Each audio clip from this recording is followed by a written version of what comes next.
cada um, Senhor, nesta hora, possa se aquietar, Deus. Entender, Deus, que só o Senhor é Deus. Derrama sobre a vida do teu filho, Senhor. Continua se instrumentalizando, Senhor. Continua renovando as suas forças, Deus. Continua capacitando, Senhor, em nome de Cristo Jesus, Senhor. Que nesta hora o Senhor venha falar tremendamente com a tua noiva amada, Senhor.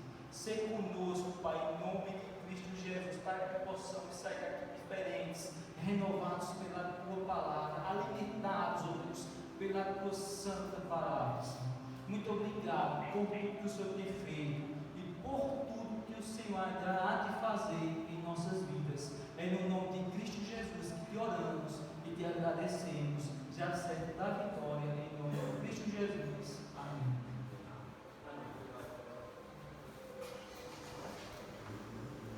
Meus irmãos, boa noite, na graça do nosso Senhor Jesus Cristo.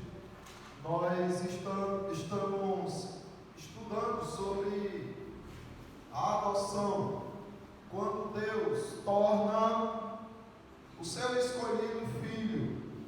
Deus elegeu o povo, como nós já vimos aqui, antes de criar qualquer coisa, Ele elegeu aquele povo que Ele queria salvar. Mas esse povo, quando chega um tempo determinado que ele nasce, essas pessoas, elas nascem em pecado, elas nascem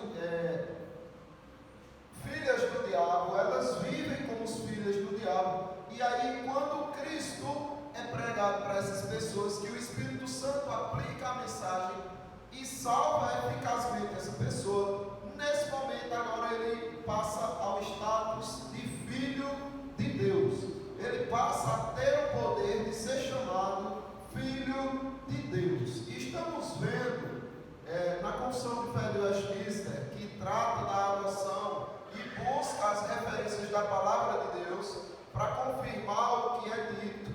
Estamos vendo justamente sobre isso, sobre a eleição. E o que diz? Diz que todos os que são justificados é Deus servido em seu único Filho Jesus Cristo, e por Ele, por Jesus Cristo, fazer participante da graça da adoção. Por essa graça, eles são recebidos no número dos filhos de Deus e gozam a liberdade e privilégios deles. Isso daí nós já vimos também, tem sobre si o nome dele. Vimos ainda, recebem o espírito de adoção, têm acesso com confiança ao trono da graça e são habilitados a clamar: Abba, Pai. São tratados com comiseração, protegidos, providos e por Ele corrigidos como por um Pai. Nunca, porém, abandonados, mas selados para o dia da redenção, e herdam as promessas como herdeiros da eterna salvação. E hoje nós vamos ver a parte onde fala da proteção do Pai.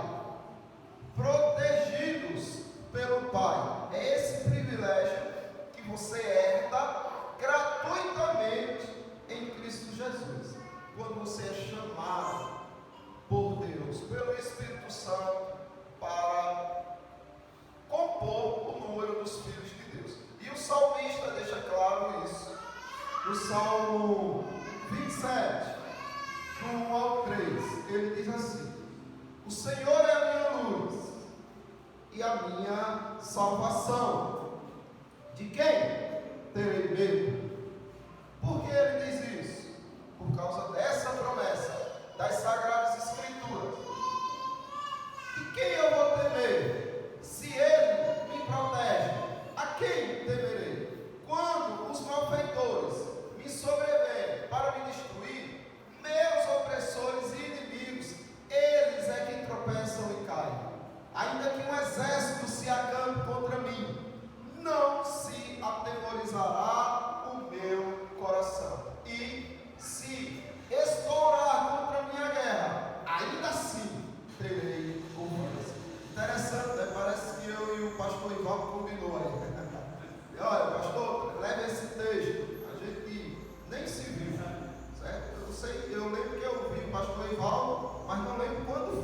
Só que não combinamos. Mas Deus quis que ele trouxesse um texto onde dá referência à confiança que o Filho de Deus precisa ter. Só que o texto anterior também trata disso. Quando Jesus Cristo diz: honestos e tardios de coração para crer. Até quando vocês não crerão no que falou os profetas? Meus irmãos, estamos vivendo uma geração de crentes fracos. Mas crentes fracos sempre existiram, em todas as gerações. A prova disso é a repreensão que Jesus Cristo deu dos discípulos a caminho de Emaús. É a prova de que o crente ele tem uma tendência a se inclinar para a fraqueza, para a covardia, para a loucura de não crer na palavra de Deus. Nécios. Jesus Cristo falando dos seus próprios filhos, os crentes. Até quando vocês não crerão? Por quê? A confiança do crente tem que ser essa do salmista. Mas até onde isso é real na sua vida? E se não é real, o que é que falta? Falta realmente você crer. Realmente você mergulhar aqui, como o pastor colocou. Você viver o que a palavra de Deus ensina. Sabe? Não, se Deus diz que é assim, então eu vou mergulhar nisso. Olha, tu pode se dar mal. Não importa, eu quero saber que é o meu Deus que está garantindo. Então, crer nessas promessas aqui revela o quanto você é forte na palavra de Deus. Agora vejamos uma coisa aqui. A promessa é de que nada, nem ninguém, quer no âmbito natural ou espiritual, fará mal aos filhos de Deus. Deus tem essa promessa, certo? Veja só o que diz Romanos, capítulo 8, 31 e 32. Que diremos, pois, à vista destas coisas? Se Deus é por nós, quem será contra nós? Meus irmãos, isso é o próprio Deus falando através do apóstolo Paulo, o Senhor Jesus Cristo, deixando bem claro: não temam, estejam firmes e confiantes. Por quê? Eu estou temendo porque, e aponta o que está sendo o gatilho, a causa do teu temor. Ok, aí Jesus disse: mas Deus é por você. O que é isso que te atemoriza comparado ao teu Deus? Então aqui há um confrontamento, uma pergunta retórica, mas uma pergunta na qual deveria te envergonhar quando você não age de acordo com essa fé, com essa segurança, com essa confiança. Que diremos, pois, à vista dessas coisas? Depois de ouvir tantas promessas incríveis, o que a gente vai dizer? E aí ele faz outra pergunta: se Deus é por nós, quem será contra nós? Ninguém tem condição de ser contra aquele por quem Deus é por ele. Mas por que a inquietação? Por que a ansiedade? Por que a angústia? Por que os temores? Não faz sentido. E essa pergunta envergonha o crente. E aí ele continua: aquele que não poupou o seu próprio filho, antes por todos nós o entregou, porventura não nos dará graciosamente com ele todas as coisas? Peraí, o que é que está faltando para você dizer eu sou feliz? Está faltando o quê? Tem algo faltando? Você acha que Deus não vai preencher esse espaço, esse vazio? Será que Deus não tem para você algo melhor? Ou será que Ele não vai te dar isso, já que realmente é necessário para você se sentir confiante? É óbvio que Ele vai agir. Mas cadê sua confiança? Olha, você duvida disso? Você duvida que Deus pode se preocupar em dar alguma coisa que falte realmente para você? Se preocupa com isso. Meu filho, você o filho dele. Ele não poupou, ele não teve pena, ele não teve piedade do filho dele por amor a você. Ele entregou o filho dele. Será que aquele que entregou o próprio filho, a quem ele ama eternamente, a quem ele é desde a eternidade, vive em harmonia com esse filho, entregou por você para te salvar? O filho aceitou essa missão para te salvar. O Espírito Santo veio para garantir tudo que foi conquistado por Cristo até o último dia para te salvar. Será mesmo? Amém, glória a Deus. Que vai te faltar alguma coisa que você precisa para ser feliz? Então, aí ele diz: sabemos que todo aquele que é nascido de Deus não vive em pecado. Antes, aquele que nasceu de Deus o guarda, e o maligno não lhe toca. Então é isso, a promessa de Deus é que ele te protegerá. A partir de hoje, você é meu filho e eu te protejo. O maligno não vai te tocar. É uma proteção de Deus. Lembra lá quando João diz que o diabo está ao derredor, como um leão faminto querendo devorar? É porque Deus está ao teu redor. Como ele vai chegar em você? Não tem como. O maligno não te toca. Ele só tem sede, ele só baba, ele só tem vontade, mas não consegue. Essa é a proteção de Deus, é a garantia dele. Agora, tem algumas questões. Se o maligno não toca, por que tocou em Paulo? Como é que pode? Porque Paulo diz: olha, recebi um espinho na carne, um mensageiro de Satanás para me esbofetear. Opa, mas não diz que o maligno não toca e agora está tocando em Paulo? Como é isso? Veja só, meus irmãos, o contexto disso aí. 2 Coríntios capítulo 12, do 7 por diante. E, para que não me ensoberbecesse com a grandeza das revelações, foi-me posto um espinho na carne, mensageiro de Satanás, para me esbofetear, a fim de que não lhes exalte. Então, não toca? E por que está tocando? O que Deus quis dizer quando disse que o maligno não toca o filho dele? O que Deus quis dizer quando diz que protege o filho dele? E ninguém pode ser contra o filho dele. Veja bem, tem alguns detalhes que precisam ser observados. O Senhor Jesus enviou esse mensageiro de Satanás para o bem de Paulo. O sofrimento, a dor, a humilhação do crente é uma bênção para ele. Veio de Deus. Não, mas foi o diabo. Tudo bem, o diabo veio por Deus para te fazer melhor. Ou seja, Deus está cuidando de você. O diabo não disse assim: eu vou lá, vou fazer isso e isso. E Deus diz: não, eu não deixo. Ele disse: mesmo assim eu vou. Não é assim. Aquele que é Deus, o maligno não toca.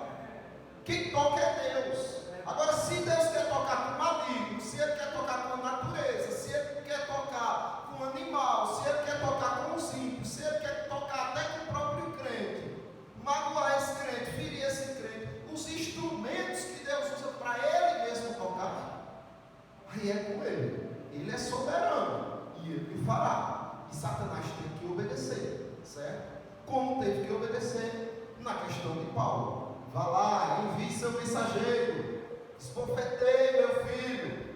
Eu, comandante, seja o martelo que vai quebrar o orgulho do meu filho. Então veja que coisa incrível.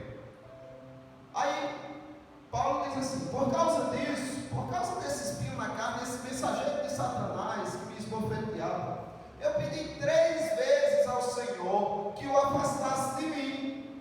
A resposta de Jesus Cristo, porque Jesus Cristo sempre responde a oração do crente. Ele nunca deixa sem resposta. Mas ou ele diz sim ou ele diz não. E quando ele diz não, ele explica o porquê não. Sabe? Você começa a entender que é melhor o não. Veja. Então, ele me diz: a minha graça te basta. Eu não vou tirar, Paulo. Eu não vou atender essa sua oração, Paulo. Porque você não precisa disso que você está pedindo. Porque a minha graça te basta. Eu não vou tirar esse mensageiro de Satanás. Porque o poder, Paulo, se aperfeiçoa na fraqueza. Paulo, eu estou atendendo a outras orações que você fez. Você não pediu para ser poderoso em mim? Olha, eu atendi. Agora que eu atendo, você diz tira. Como assim? Não. Eu não vou recuar de uma oração que você pediu que é boa para você. Para te dar uma oração que é má para você. Então eu não vou te dar. Porque tudo isso que eu estou fazendo e o instrumento que eu estou usando é para você ser poderoso. Não para o mundo, mas em mim. Aí Paulo entende isso. Quando Paulo entende isso, a mente dele muda. Metanoia. A visão de Paulo se amplia. Paulo já não olha como olham as pessoas comuns. Paulo agora olha como olha Cristo. E aí ele diz assim: de boa vontade, pois, se é assim, Senhor, então é de boa vontade que me gloriarei, mas me gloriarei nas fraquezas. Veja, não é que ele não se glorie nas forças que ele tem, naturalmente. Ele está dizendo assim: olha, tudo bem, Senhor, nas vezes que eu for forte, eu vou me gloriar em Ti, nessa força que o Senhor, me concedeu. No entanto, quando eu for fraco, eu vou me gloriar muito mais, porque se eu sendo fraco, manifesto a Tua glória, glorifico o Teu nome, então, mais me gloriarei nas fraquezas, para que sobre mim repouse o poder de Deus. Aí ele entendeu. Ok, irmãos? Ele entendeu. Mas isso é ser um crente forte. É um crente que entende que as aflições do mundo, que as angústias da vida, que os problemas do lar, do trabalho e tudo, são oportunidades. Só tem um nome de problemas. Mas o que eles são, na verdade, são oportunidades de você aprender a ser forte, sendo fraco, sabe? Não agindo com a tua ira, porque a ira do homem não manifesta a justiça de Deus. Então você age de acordo com o que Deus manda. Não vou estourar, não vou explodir, eu vou me conter, eu vou me controlar, eu vou fazer confiante. A confiança não vai deixar que eu perca a minha serenidade. E aí você resolve, por mais problemas sejam. E aí as pessoas glorificam a Deus com seu exemplo. Mas você tem que aprender a importância do problema. E aí veja, a fraqueza, as injúrias, as necessidades, as perseguições, as angústias que vêm de Deus devem ser motivo de todo prazer. Você só quer o que é bom, você só quer o que teu coração gosta, o que te dá prazer, o que te causa conforto. Está errado. Os mundanos, o povo do mundo é que vive em busca disso. Você não deve querer nada, somente o que Deus te der. Se o dia de amanhã for de tormenta, obrigado, Senhor. Me ajude a administrar essas situações de maneira que eu não envergonhe o Teu nome, porque o meu objetivo não é deixar de sofrer nesta vida. O meu objetivo é te glorificar nessa vida, independente se é com alívio ou se é com sofrimento. Mas é assim hoje. Temos que refletir. Por isso que Paulo diz assim: pelo que eu sinto prazer nas fraquezas. Isso daqui não tem nada a ver com masoquismo, porque o masoquismo é um sofrimento, é ter prazer na dor sem sentido nenhum. Aqui há um propósito maior, algo por trás, porque Paulo não estava tendo prazer enquanto ele não via sentido naquilo, enquanto ele não via nada por trás daquilo. Quando ele entendeu que Cristo Então, eu sinto prazer nas fraquezas, eu sinto prazer nas injúrias, eu sinto prazer nas necessidades, sinto prazer nas perseguições, eu sinto prazer nas angústias, por amor de Cristo. Percebe? Para que meu amor em Cristo seja aperfeiçoado, eu quero e vou me deleitar, sinto prazer no que o povo sente aborrecimento. Porque quando eu sou fraco, então é que sou forte. Então Paulo ele começou a entender isso. Mas tudo isso eu estou mostrando para que os irmãos entendam. As aflições, tudo de ruim, não vem do diabo, não vem do mundo, não vem da sua esposa, não vem do seu marido, não vem do seu filho, não vem da natureza, vem de Deus. O instrumento que Deus está usando, se é a maldade do seu marido, se é a maldade da sua esposa, do seu filho, do seu pai, dos ímpios, se é a maldade de Satanás, tem duas questões aí. Primeiro, o propósito é te aperfeiçoar, e outra, o propósito é castigar a maldade dessa pessoa. Mas não é Deus que está usando? É, mas Deus está usando a maldade que aquela pessoa já tem. Aquela pessoa não é boazinha, e Deus diz: estou precisando de alguém mau, aquele é muito bonzinho, deixa eu jogar maldade no coração dele para ele. Não, pelo contrário, Deus só diz: você quer mesmo fazer o mal? Tá bom, pode fazer, meu filho, porque eu estou querendo castigar você pelo mal que você vive fazendo. Agora vai, castigar, meu filho. Castigou, pronto, agora eu me acerto com você. E meu filho aprende a crescer, meu filho aprende a ser humilde, para que eu não me ensoberbecesse. O Senhor enviou o mensageiro de Satanás para que eu não me ensoberbecesse. Então, há um propósito no sofrimento. Ao reconhecer a proteção do Pai, o crente encara o mal. Ele não é covarde, ele não é frouxo, ele não recua, ele encara o mal. Quando ele entende a proteção de Deus, nada o detém. Agora, quando ele não entende, ele encontra culpados, ele encontra pessoas para acusar, ele sai angustiado, porque eu sou inocente, e essas pessoas, ele sofre quando ele não entende. Mas quando ele entende, ele reconhece a proteção do Pai, aí ele encara o mal. Veja só, por exemplo, em Atos capítulo 20, do 22 ao 23, Paulo ele diz assim, se despedindo dos irmãos: e agora, constrangido em meu espírito, vou para Jerusalém, não sabendo o que ali me acontecerá. Então Deus ocultou dele tudo o que aconteceria com ele quando ele chegasse em Jerusalém. Mas Deus revelou algumas coisas, e ele sabia o que esperava por ele lá, e em qualquer lugar que ele fosse. Mas tem uma coisa que o Espírito Santo me garantiu. O Espírito Santo me garantiu que de cidade em cidade me assegura que me esperam cadeias e tribulações. Para onde ele fosse, o que aguardava ele era cadeia e tribulação. Isso fazia Paulo recuar, isso fazia Paulo desanimar, isso fazia Paulo viver infeliz? Não.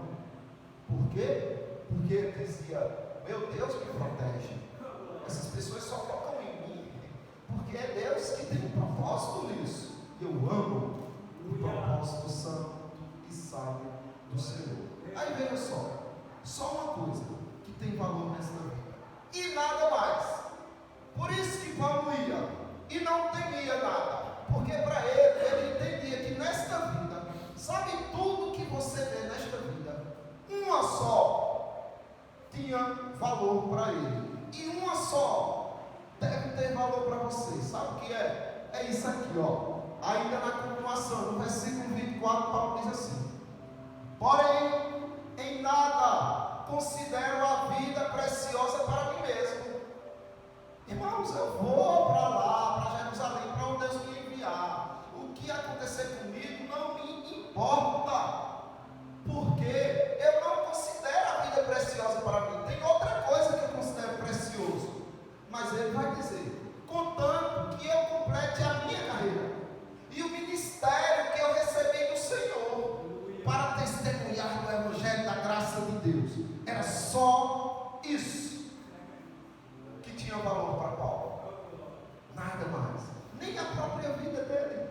tinha valor. Ele disse: eu não considero preciosa a minha vida. Não. A única coisa que eu considero precioso é a minha carreira, é o meu ministério que eu recebi de Jesus, de levar o poderoso Evangelho de Deus. Então, meus irmãos, deixa eu ir, não se preocupe não. E aí foi um chororô só, mas ele foi. A perda é ganho para o que crê nessa proteção do Pai. Quanto mais perdem, mais eles sabem que estão ganhando. Quanto mais sofrem, mais ricos eles percebem que estão ficando. É assim, foi assim com Paulo também. Veja o que ele diz aos Filipenses, capítulo 3, 7 e 8. Mas o que? Para mim era lucro no passado. Isto considerei perda por causa de Cristo. Sim. Deveras considero tudo como perda. Tudo ele considera como perda, por causa da sublimidade do conhecimento de Cristo Jesus, meu Senhor, por amor do qual perdi todas as coisas e as considero como refúgio para ganhar a Cristo. Meus irmãos, essa é a consciência daquele que sabe que é a proteção do Pai, de tratá-lo como filho. Mas, vamos lá, aqui pode dar a entender que Paulo ganhou Cristo pelo que ele abriu mão. Então, as obras de Paulo fizeram com que ele ganhasse Cristo. Não, não tem nada a ver com isso. O que Paulo está dizendo é o seguinte: olha, quando Cristo me salvou, depois que ele me salvou, eu abri mão de tudo. Que eu quero ele, mas é lógico, ele só quer ele porque ele primeiro foi buscado. Senão ele não ia querer Cristo. E veja a prova disso: que a proteção de livrar o crente é livrar o crente até de si mesmo. Quando o Senhor diz: olha, eu sou teu protetor e eu vou te livrar de todo mal, ele está dizendo: eu vou te livrar de tu mesmo. Principalmente, pior do que o diabo é o seu coração. Pior do que o diabo. Por quê? Porque o coração é enganoso e desesperadamente corrupto. Quem o conhecerá? Mas a Bíblia diz que ele é enganoso e desesperadamente corrupto, mais do que todas as coisas. Então imagine algo que existe. Pronto, seu coração é pior que isso. Satanás só tem a força que tem contra o crente, no sentido de tentá-lo e o crente cair, é por causa do coração do crente. Porque se o coração do crente fosse voltado só para a palavra de Deus, queria ver Satanás ter sucesso. Entende, irmão? Se o crente tivesse o coração que Cristo teve no deserto, quando estava sendo tentado, queria ver o diabo ter sucesso? Não tem. Então o problema maior está no coração do crente. E Deus está para livrar você de si mesmo. Veja só o que Paulo diz: e ser achado nele. Eu perco tudo por ele, para ganhar ele. Não no sentido de que ele não tinha e agora está ganhando porque está perdendo tudo. Não, porque ele já foi ganhar, ele já foi achado por Cristo, salvo por Cristo. E agora ele diz: Senhor, eu quero abrir mão de tudo por amor de ti. Que eu quero ganhar, eu só quero o Senhor. Na verdade é isso que ele está dizendo. E aí ele vai mostrar claramente que não confia nele mesmo. E ser achado nele, em Jesus. Não tendo justiça própria que procede de lei, senão a que é mediante a fé em Cristo. A justiça que procede de Deus, baseada na fé. Sabe que justiça é essa? A de Cristo. De cumprir toda a lei e de, em vez de ser recompensado, foi crucificado. Essa justiça que foi entregue a você na morte de Cristo, é nela que Paulo confia. Paulo diz: olha, é dela que eu confio. Eu não busco achar nada em mim, mas achar nele, na justiça dele, na justiça que procede mediante a fé. Então é isso, meus irmãos. Eu quero deixar esse momento aqui preparando a gente para o próximo, né? Se Deus assim permitir, se Ele assim conceder a graça, não só viveremos, como estaremos aqui na próxima semana e eu quero que vocês leve para casa mais essa reflexão. Se aprofundem nela. Deus protege os seus filhos de quê? Nós vimos. Mas meditem mais em tudo, porque na próxima semana aí vocês já vêm refletindo sobre isso, que nós vamos tratar de novo sobre a proteção de Deus. Mas fiquemos com isso. Vocês têm um pai que disse: ninguém toca nos meus filhos, ninguém toca. Então o que é que angustia? O que é que faz você ficar ansioso? O que é que faz você temer? Se ele é por você, meus irmãos, não tem nada, nem ninguém que possa ser contra você. Tá? E quando acontecer alguma coisa, pensem logo imediatamente: vixe, o que é que Deus quer com isso? O que o meu Deus está planejando para mim? Que bênção é essa que Ele está trazendo através dessa tempestade? Eu vou conhecer o que dele mais agora, sabe? E criar esperança e expectativas em Deus somente. E aí, se os irmãos tiverem alguma pergunta, ou questionamento, ou acrescentar algo, quero.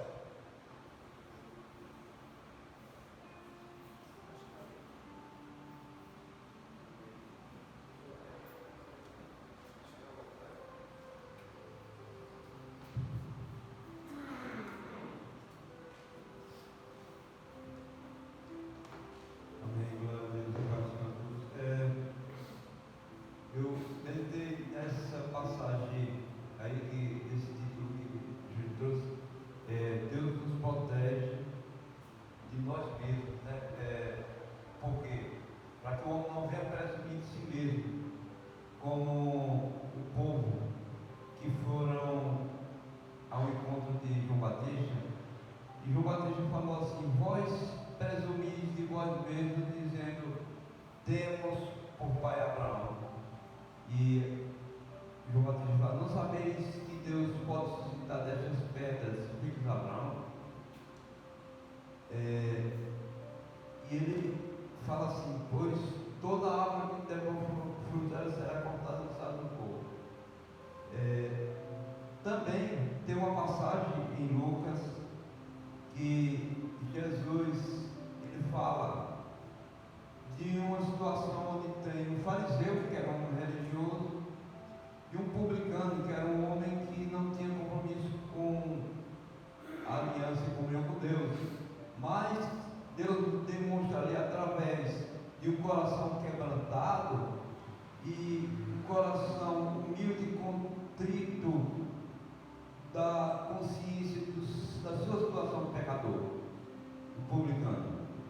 E o fariseu, ele presumia de si mesmo, e no subtítulo dessa passagem está escrito assim: Jesus nos exorta a buscar Deus e não confiar em nós mesmos. Então, o publicano ele se exaltava e achava-se muito pretensioso na situação que ele orava, jejuava, dava dízimos e seguia uma regra de religião, né? Mas ele não saiu justificado. Mas o publicano, por ter um coração quebrantado e reconhecendo o pecado. Né? Amém? Justamente. E é interessante que o fariseu orava de si para si mesmo, né? Era de si para si mesmo. Então a oração passava da testa dele, era da altura dele a oração dele, porque era de si para si. Já o publicano, quando disse: olha, eu não sou nada, eu não tenho nada a te oferecer, eu só tenho uma coisa a te pedir, tem misericórdia de mim, ser propício a mim, que eu sou um pecador. Aí Jesus disse: opa, esse aí é que foi alcançado pela graça de Deus, né? Então, irmãos, Deus abençoe, eu agradeço a oportunidade, presbítero. Pois não, pode passar ali. Fala justamente da proteção que o Senhor tem quando a favor dos seus servos. No Salmos foi, né, no 27, Sim. versículo 5 diz assim: no dia da adversidade me ocultará no seu pavilhão. Isso. Aí você vai entender o que é ter prazer nas aflições. Porque a adversidade são lutas variadas. Mas aquelas lutas variadas levaram aquele que estava passando, como nós somos servos, passando grupo, nos leva à casa do Senhor. Porque o pavilhão justamente era a tenda do general. Em vez de privilégio, por passar por adversidade, ele tomava aquela vida e o guardava Ele mais está bem protegido. próximo, e ali ele está com você bem próximo. Isso me lembrou de um fato verídico que aconteceu nesses países aí muçulmanos, onde pessoas foram presas e foram postas em contêineres, pessoas cristãs que confiavam em Cristo. E era Natal, e essa mulher, ela dá esse testemunho dela, ela conta o que aconteceu nesse dia, depois que ela foi solta, ela contou: olha, eu já passei como cristã muitos natais, mas aquele parecia que eu estava no céu. Eu não entendo o que é que caiu, o que é que veio sobre nós, mas o que tínhamos lá? Tínhamos lá um container onde nós tínhamos dificuldade de respirar, onde as necessidades eram feitas lá, onde o sol, quando batia, aquecia, parecia um forno, onde eles estavam feridos, doentes, machucados, mas o amor de Deus envolveu eles de tal maneira que eles disseram: eu não sei, foi o melhor Natal de todos que eu já passei, porque nós nos alegramos ali, nós sentimos verdadeiramente o que é o espírito da alegria, sabe? Mas como é isso possível? Por causa disso que o pastor disse, ele recolhe você para o seu pavilhão, ele diz: meu filho, esse sofrimento, agora é você aqui, bem íntimo, bem juntinho, O irmão ia falar também, ou só avisou do pastor? Porque ele levantou a mão, eu acho que ele tem avisado o senhor. Pronto? Então, agradeço, presbítero, a oportunidade, Deus abençoe.